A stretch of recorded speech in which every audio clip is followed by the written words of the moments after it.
Hello, everyone. My name is Monica, and thank you for joining me for another episode of First Date Unsolved. I had an opportunity to speak to Natalie Di Sabatino in this episode about the work that she has been doing with the Delaware Victims Services Unit. I always get tongue tied when I say that. About the work she's been doing with the Delaware Victims Services Unit to help put together training material for victims of violent crimes. Natalie's brother Peter was murdered right outside of his Newark apartment just before 9:30 p.m. on the evening of November 12th, 2012. Peter had just turned 20 years old 3 weeks prior to his death. The sophomore at UAD loved sports, writing and producing music, and even had some movie scripts and short stories that he was hoping to get published one day. While Peter's case is still technically considered cold, the Di Sabatino family is still actively working with Newcastle County Police and is unable to say much about him and the incident at this time. Natalie, who volunteers her time and media training, did agree to speak with me on other topics, though, and it was truly a pleasure chatting with her and understanding how she is doing her part to help other victims and the family of victims in our state. The past 2 years, Natalie has spoken at the Victims Services Conference held in March and is hoping to help others by using her education and personal experiences. Just a few notes, though, before I get into what she had to say. One, at some point while Natalie is talking, I believe it's right here in the beginning that's going to be coming up, you'll hear something that sounds like knocking.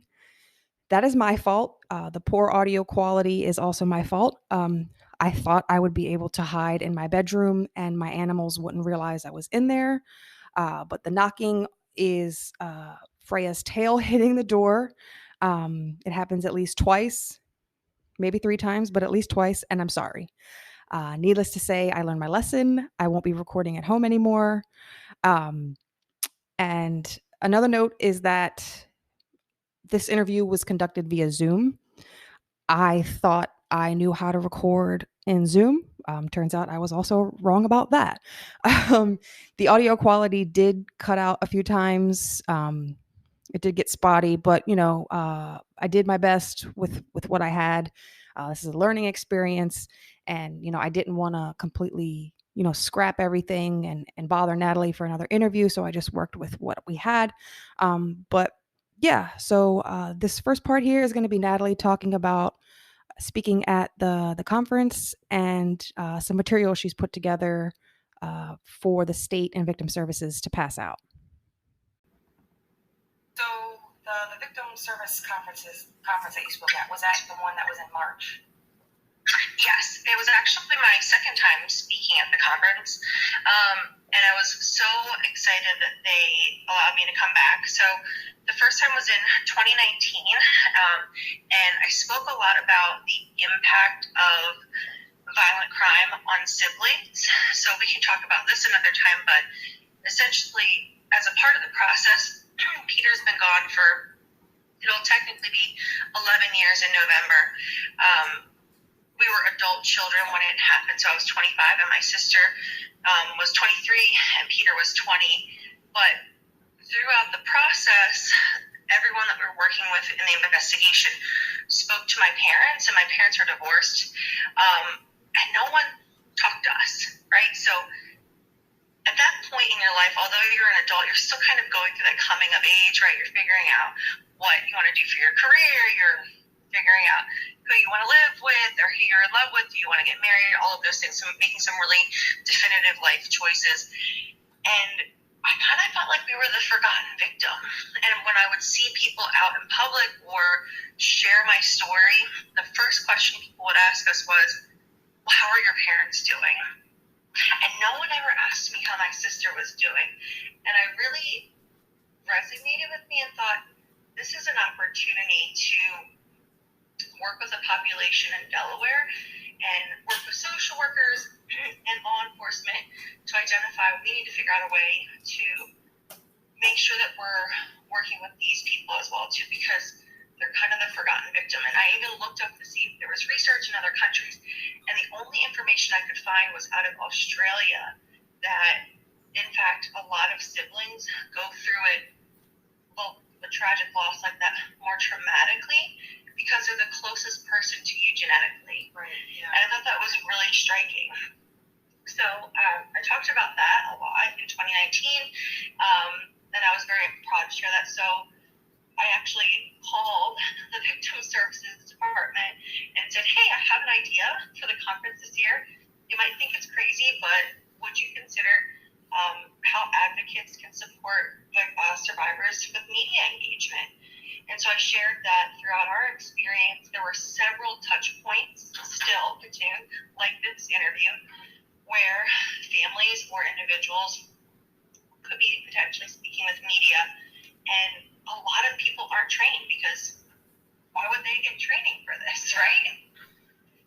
So fortunately in my job, I have been media trained for the company that I work with. And throughout my entire professional career, I have worked with newspapers, I have worked with video media and social media and different podcasts to share different messages. So I have a background in it. But for people, we've all seen people on the news who, or whether they're in shock and they're sharing the wrong information, or they're having to watch something tragic happen to their family member over and over on social media with, for example, like George Floyd, that video went viral, yeah. Right?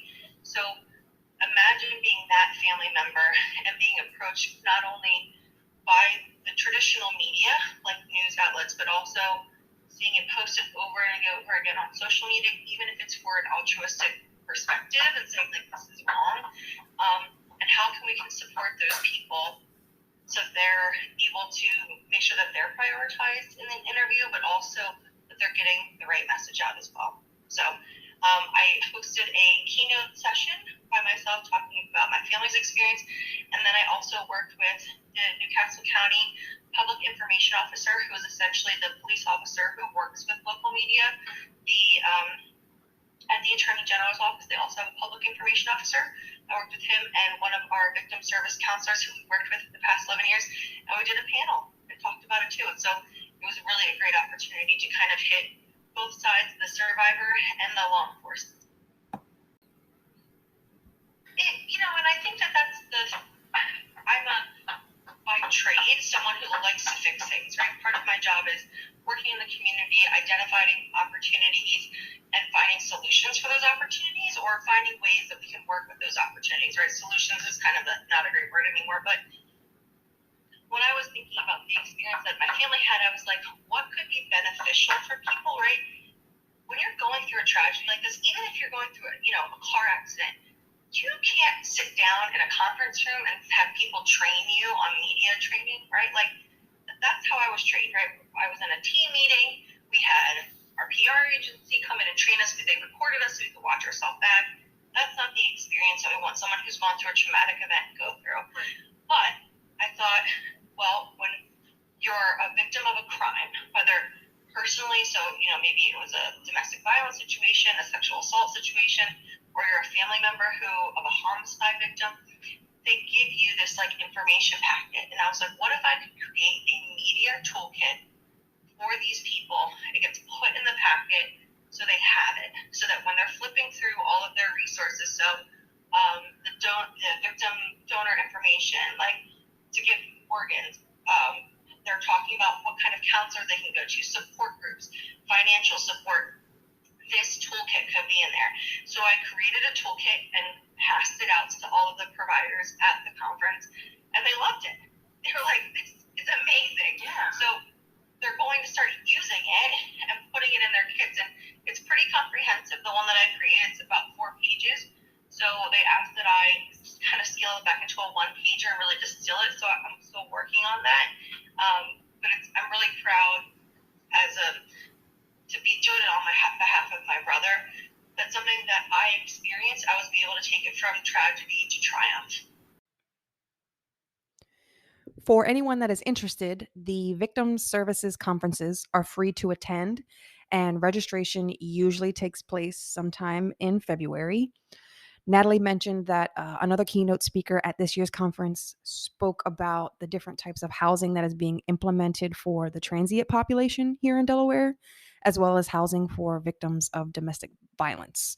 The conference is a really great opportunity to learn about things going on in Delaware that you probably aren't even aware of, and things that are in the works to help out our neighbors and aid communities. Um, so it's not just about victims of violent crimes, it's about victims of other circumstances. And Natalie did let me know that anyone is able to attend. So I will be on the lookout next February so that I can attend in March. I think it would be a really great learning experience. Not marketing, but I just think it would be an overall great experience. And as Natalie and I continued to talk, we made our way into the media portion of our interview. I let her know that while conducting research and interviews, I have found that no two cases are treated the same, and that families of victims all have had different interactions with the media regarding the cases of their loved ones. I was interested in Natalie's take on our local media, seeing as how she has had to go through, something tragic with her brother passing, but she has also been behind the scenes in a way, working with victim services and, her control of the media situation with her family. So here is what Natalie had to say about that. Well, would it be okay if I gave some kind of scenarios of what we've experienced? Yeah, you can talk about whatever you want. Okay, cool. So, like, during the, when Peter was killed on November 12th, 2012, 2 weeks after his 20th birthday. And that first, so we found out that night. The next morning, we woke up and there were news vans. We lived in a cul-de-sac, lined up in our cul-de-sac outside of our house. So, yeah. And, I appreciated the opportunity to share Peter's story and, use it as a way to tell people about our grief because, the night it happened, of course, I called, certain people and I was like, I can't handle this information. Can you just disseminate it? But going through that, I know other people. I had a friend that was killed a couple of years ago and it's made national news just because of the story. And I know her family also went through a lot with the media and people. We were lucky, no one commented on the news journal article, but a lot of people had a lot of opinions about this person after she was killed. But, because of my background, I was able to walk outside and say, we're not prepared for this. We can't be interviewed this morning. There's a candlelight vigil later this evening. We'd love for you to come there, film that. There's going to be some nice memories about Peter. We'd be happy to talk to them, but it's been less than 12 hours since we found out. Can you give us some space? And then that was really kind of the first part of the life cycle, the media life cycle is what I'm calling it. And this experience, many people who are a victim of a violent crime or have a family member, it is a continuous process, right? So you experience it around the time of the crime, whether it's immediately after or when people find out. There's potential for it to come up on anniversaries. There were several years, probably for the first 8 years, where news medias would just rerun Peter's article and they wouldn't even talk to us about it. And so I would get messages from people, did you know this was going on? Are you okay? Thinking about you. Oh, sorry. Siri wanted to be a part of this conversation, apparently. And I think that when we talk about opportunity, I wish there had been more of a connection or a conversation between news media and us, and even an opportunity to update the information and share our story. How are we, when I think about an article angle, of course the facts are important, and you've kind of mentioned this before. There's not really a lot out there, but what solves is the human connection. There was a missed opportunity to interview my mom and share her perspective and talk about how she has been impacted by this and, share my sister and I's story. I was single for a very long time because I was still grieving the loss of my brother, and I needed to be whole emotionally before I could, open myself up to someone else. Yeah. So I want to empower people to know that they have a choice and a voice, really, not just about the story, but it's really about how the story is going to be told. Right after, a couple years after Peter was killed, the Newcastle County, worked with us to create some unsolved videos. Myself and there are a couple of other families, so I'm not sure if you've seen it. I'll send you the link if you have it. And it's myself and my family talking about that night and how it's impacted us. And that was a great opportunity because we were able to be together, we were able to be candid and share information, but also package it nicely at the end so that, like, if people had information, here's where you go to. I've been with other families and at other events of people like myself where the media has said, hey, do you have anything else you want to say? And they're so focused on their individual survivor, the person that they lost, that they forget to say, hey, if you have any information, call 1-800-Crime Stoppers, right? And so that's another thing I want these people to think about and consider is, let's take it a step further and leverage these people. Let's use them for what is best, right? Like, one of the reasons I want to come on here is I hope someone hears this and thinks of Peter and is like, I've been holding on to this information for 11 years. I need to call someone because this is impacting people.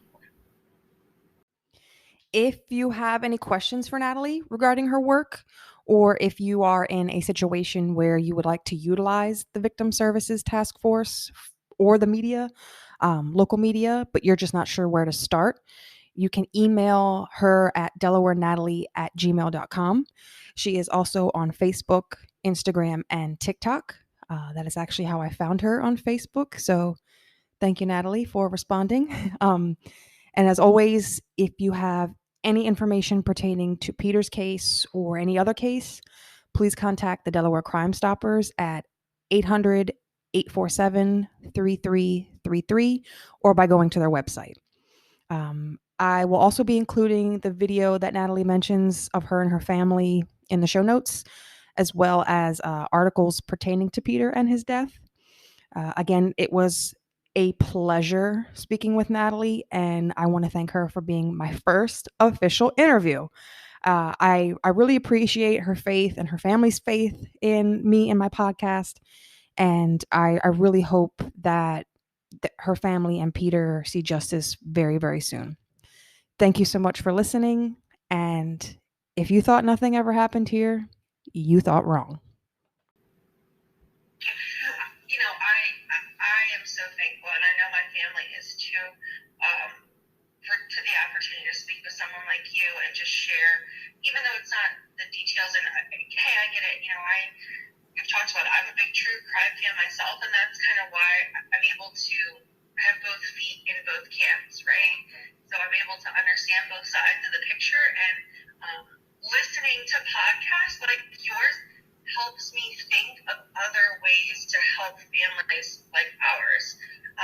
Truly, I have listened to podcasts and been, oh my God, that's such a great idea. We need to do that, and called our, victim services counselor or the place that we're working with and share the idea. So thank you so much for giving people like myself a voice, and I hope that you will have my whole family back when we're able to talk more about and more details. We would love to share Peter's story and pictures and talk more about him.